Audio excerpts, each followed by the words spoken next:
call me Bambi. I fawn so fucking much that you might as well call me a deer. Listen, trauma responses are real.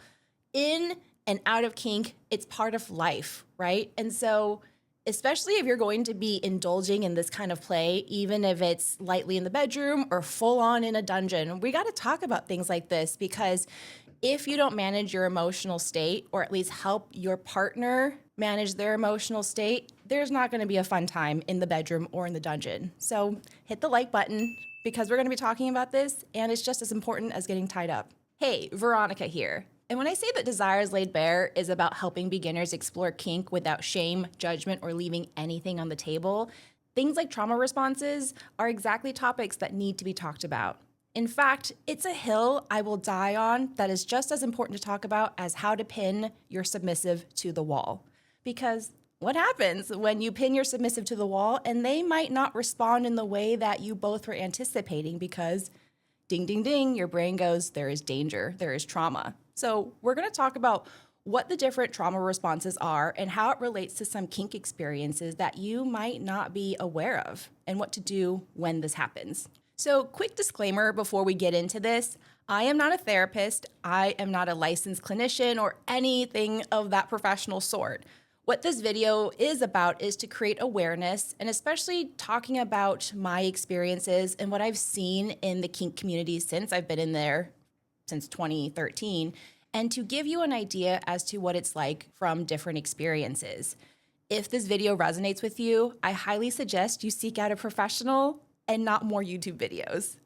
So in general terms, a trauma response is your body's automatic response to a possible or perceived threat. There are 4 main trauma responses, and at the time of filming this, there is a debate that there could be a 5th and a 6th, but I'm gonna stick to the 4 most common ones, which are fight, flight, freeze, and my personal trauma response, fawn. So dominance and submission is where these responses get really visible, meaning you actually see them happen because one party, especially on the submissive side, is being asked to give control on purpose. And so when you are actively trying to do something that your body may naturally want to do the opposite of to keep you safe, this is where trauma responses can come up. So what I'm going to do is share some examples as to how trauma responses can show up in a dominant and submissive dynamic. All right, so the first one, fight, and I'm going to read it. Fight is your nervous system's instinct to confront the threat head on, to push back, resist, or assert control in order to feel safe. So this could look like the sub wanting to hand over control, like intellectually. And I can speak to this in a way like, I want to give up control, but something about their body doesn't allow that to happen. So how does it look during play, whether it's in the bedroom or in the dungeon? The sub can be controlling the situation, like controlling every minute detail, wanting to plan ahead, be 10 steps ahead of the situation rather than being present, because they are trying to anticipate what dangers may come from this. So in the kink community, it can be talked about as topping from the bottom, though we're going to put a pin in that because that to me is a really unhealthy and manipulative phrase in general. So we'll talk about that in a different video. But when it comes to fighting, it's not always just about literally like fighting and wanting to punch out your dom, which I've done before. I've bum rushed my dom, but it's much more subtle than that oftentimes. And then on the flip side, you can see this from the dom trying to exert control and to plan out everything to the minute, like down to the nitty-gritty details. And that in and of itself means that the dom doesn't necessarily trust that things will be okay. Again, not saying intellectually you all don't have it under control, but again, your body's automatic nervous system is just as much in play here as your brain, right? And sometimes when your brain and body are competing, one can win out if you don't know how to regulate. So yeah, this often looks like a dom trying to assert control by managing and trying to control every single aspect down to the details as to how things are packed or how a sub should respond. And if something is diverted off script, that's their body screaming danger in response. So flight is the instinct to escape, to physically or mentally remove yourself from a situation to get from danger to safety. So what can that look like instead of just somebody ghosting you or running away? I've seen subs skip negotiations and play altogether because they are trying to flee the situation. So in quotes, they're trying to flee the situation of having to get emotionally intimate and transparent and vulnerable before the play even starts, because it's a healthy thing to do, to talk about, hey, what are some off-limit things? What are things that you want? And for some subs, like including myself when I first started, asking for what I wanted was hard. Setting boundaries, in a way, still to this day, makes me feel bad and guilty, like I might get in trouble. And I'm just being really honest with you. These are things that I'm actively learning about myself as I'm recording this video, so I am by no means an expert. So yes, going back to the sub, if they want to skip negotiations altogether and just like jump into play, it's a way of their body trying to take control, because if they have to get vulnerable, that can scream danger. But we can't discount ghosting altogether, because I've also seen doms who don't want to engage in aftercare because that is too intimate for them. In a way, it is better for them to be able to stand at a distance, flog the sub, tie them up, but then once that is over and the aftercare happens, that is too intimate, that is too much, that is too vulnerable, and so a dom will just leave. So Desires Laid Bare is a community. Help a fellow dom or sub out by explaining what experiences you had yourself or have seen your partner have in terms of trauma responses. I'd love to know more, because I don't think this is the first time or the last time we're going to be creating content regarding trauma responses. It is just as important as learning how to tie somebody up. Trauma response number 3, freeze. So this is your nervous system's literally shutting down. It's a shutdown response where the body goes still, sometimes numbs or is disassociated when fighting or fleeing doesn't feel possible. So this one is a little bit hard to distinguish, because if you don't know yourself or your partner, especially like say if you're a dom, because I'm going to talk about the sub's experience first, sometimes a sub cannot access their safe word. Not because they don't know it or forgot it, but literally their body has completely shut down or disassociated because that was the way they knew how to keep themselves safe. Whether this stemmed from experiences as a child because it was too dangerous to express emotions or to run away or to assert their power back by even just talking or disagreeing, this was the way they learned how to keep safe. And the same thing can happen on the dom side as well. And oftentimes, if you're looking at this from the outside, it can be perceived as they don't know what the fuck they're doing.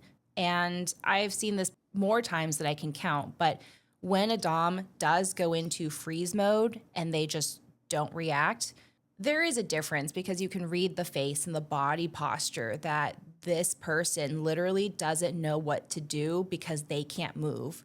They can't move their body because their brain has been shut down, because they reacted to something that maybe their sub did that had nothing to do with their sub. And remember, our trauma responses have nothing to do with the other person. Like, this already exists within us. It's almost like saying we have a live wire and somebody stepped on the live wire that was there the whole time. And that live wire is you, right? So by understanding how this works in your body, how you react, how you respond, it's a way of being able to bury the wire deeper so that you can respond quicker and in a more healthier way.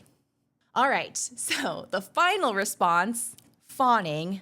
This is my personal flavor of trauma responses. And let me just say, I've done the other 3, right? The fight, flight, and freeze. But this one's the most prevalent one for how I react. And so fawning is the instinct to please and appease, to prioritize someone else's comfort over your own safety or needs in order to avoid conflict or disapproval.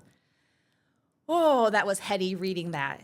I know I fawn so much because in my childhood, when shit went awry, the easiest thing for me to do was to soothe and make the other person feel better. Because if I could de-escalate the situation, if I could make that person somehow more calm, less angry, it keeps me feeling safe. So how this has shown up in scenes for me is really subtle. Like, fawning is one of the harder experiences to track, which is why I'm talking about this a little bit more in depth, because it could look like consent. But if you said yes to something because you didn't want to say no, because you didn't want to hurt your dom or your partner's feelings because they're like, oh, I want to try this. And you're like, okay. And you said okay because you would rather go through with the experience because it was safer than the discomfort or ramifications of you saying no.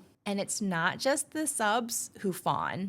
Doms can fawn too. Doms can over check in, over anticipate, over mitigate discomfort because they don't want their subs during play or in a relationship to feel bad. So they might jump 10 steps ahead to anticipate and over function and do too much emotional labor because they don't want their subs getting upset.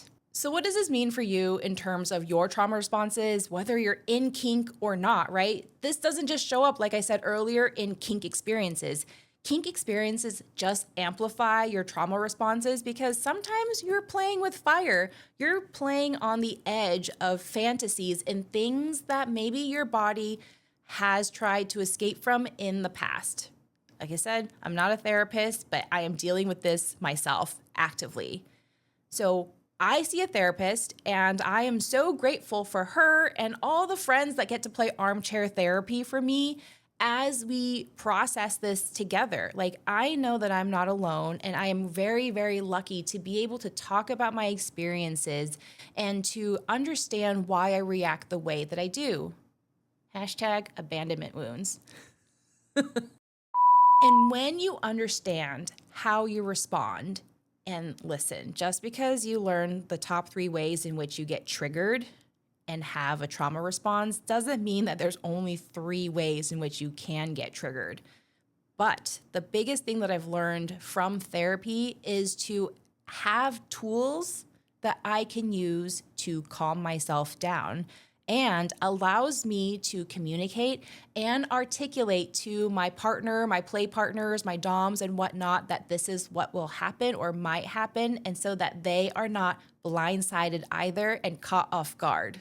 If you want more on this, check out my other video, The Truth About Dom-Sub Relationships, the one that I rebooted, because it's important for us to talk about topics like this. So thank you for watching. If you're new here, subscribe to my channel, hit the bell to be notified when new content goes up, and I share a lot of things in email that I can't share here. So in the video